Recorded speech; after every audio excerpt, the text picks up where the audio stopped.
Madame la présidente, madame la ministre, monsieur le ministre, mes chers collègues. Au mois de février dernier, le président de la République affirmait que nous avons un destin lié avec le continent africain.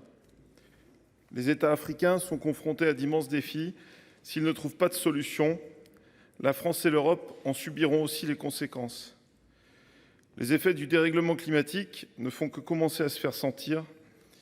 Ils aggraveront sans nul doute les crises auxquelles ces pays font déjà face.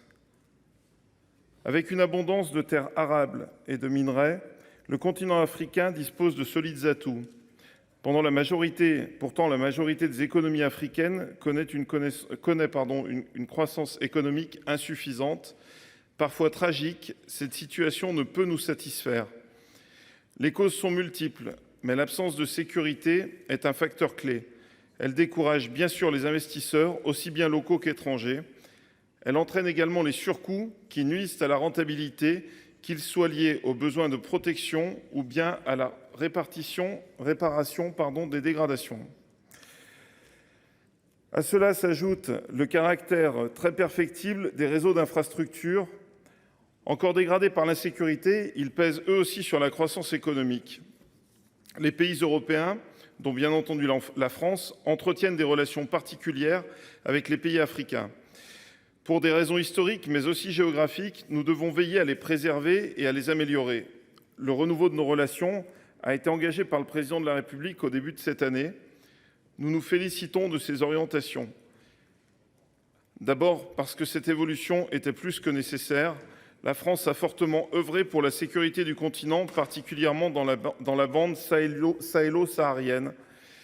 53 malheureusement de nos soldats sont tombés au cours de ces combats et bien d'autres ont été blessés. Nous n'oublions pas leur sacrifice et nous rendons hommage à leur engagement en ayant une pensée pour leurs familles.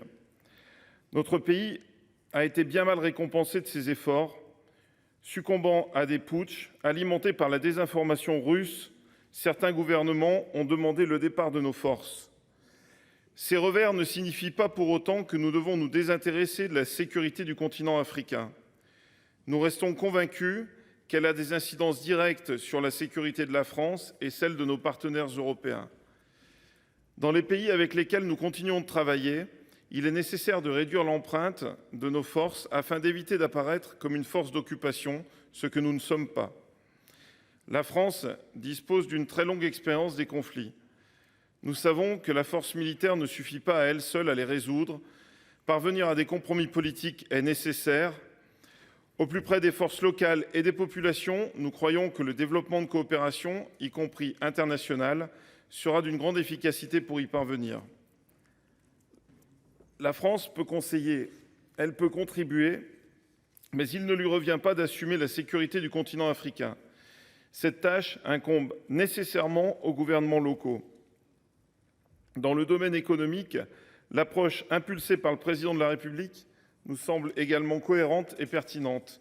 Cohérente d'abord car elle correspond aux travaux menés en matière d'aide au développement, abandonnant une démarche d'assistance pour aller vers celle de l'investissement constructif. Pertinente ensuite car les logiques de prédation nous apparaissent archaïques et inefficaces. Avec ces méthodes, Pékin s'est proposé d'améliorer les infrastructures de plusieurs pays africains dans le cadre des nouvelles routes de la soie. En ne demandant pas de contrepartie politique et en mettant à profit une main-d'œuvre bon marché, les entreprises chinoises ont remporté bon nombre de contrats. Le Sud, prétendument global, s'est quelque peu lézardé à la découverte des micros du siège de l'Union africaine à Addis Abeba, construit par la Chine. Le piège de la dette chinoise a achevé de refroidir les angélismes. Nous ne sommes pas pour autant dispensés de faire évoluer nos relations avec les pays africains. Elles présentaient des vulnérabilités qui ont été exploitées par nos rivaux.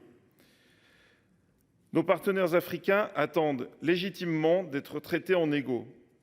Parallèlement, nous pensons que la France doit assumer de rechercher son intérêt dans ses relations avec les pays africains, tout comme avec d'autres partenaires. Dans les années à venir, l'économie africaine sera l'un des principaux moteurs de la croissance mondiale. Les défis de l'éducation, de la santé ou encore de la transition énergétique sont autant d'opportunités de développement pour nos entreprises. En s'attachant à des projets concrets et précis, ancrés au sein des sociétés civiles, nous pouvons faire progresser les deux économies de nos deux continents. Nous conservons d'importantes marges de progression. Moins de 5% de nos importations sont destinées à l'Afrique. Elles n'ont pas progressé aussi vite que l'économie africaine dans son ensemble. Réussir ces nouveaux partenariats implique d'accorder une attention particulière à l'information et notamment à la désinformation. Notre pays est régulièrement visé par des attaques dans le champ informationnel. Elles portent une atteinte grave à notre réputation. Nos réussites sont insuffisamment mises en valeur alors que nous sommes aisément désignés coupables. Le ministère des Armées en sait quelque chose. L'affaire du charnier de Gossi a fait l'objet d'une réponse rapide et adaptée. Elle rappelle que nous devons collectivement être très vigilants quant aux manipulations de l'information.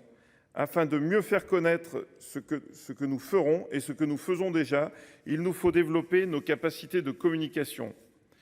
L'audiovisuel, qui bénéficie de fonds publics, doit travailler en ce sens afin de ne pas laisser le champ libre à nos compétiteurs. Dans la nouvelle ère qui s'ouvre, nous devons prendre garde à ne pas alimenter les rumeurs qui nous accusent de tenir un double discours. Nous devons continuer à soutenir la démocratie. Celle-ci a d'ailleurs beaucoup progressé depuis les années 1970, lors desquelles la quasi-totalité des pays africains étaient autocratiques. Même lorsque les gouvernements s'écartent de la démocratie, nous souhaitons que la France continue de travailler avec les populations. Accompagner le mouvement démocratique n'est pas seulement un impératif moral, c'est également une nécessité d'efficacité, puisqu'il s'agit du régime de gouvernement le plus efficace à long terme. Par des projets modestes, en lien avec la société civile, la France peut œuvrer pour son bénéfice et celui de ses partenaires. Merci. Merci, Monsieur Rochette. La parole est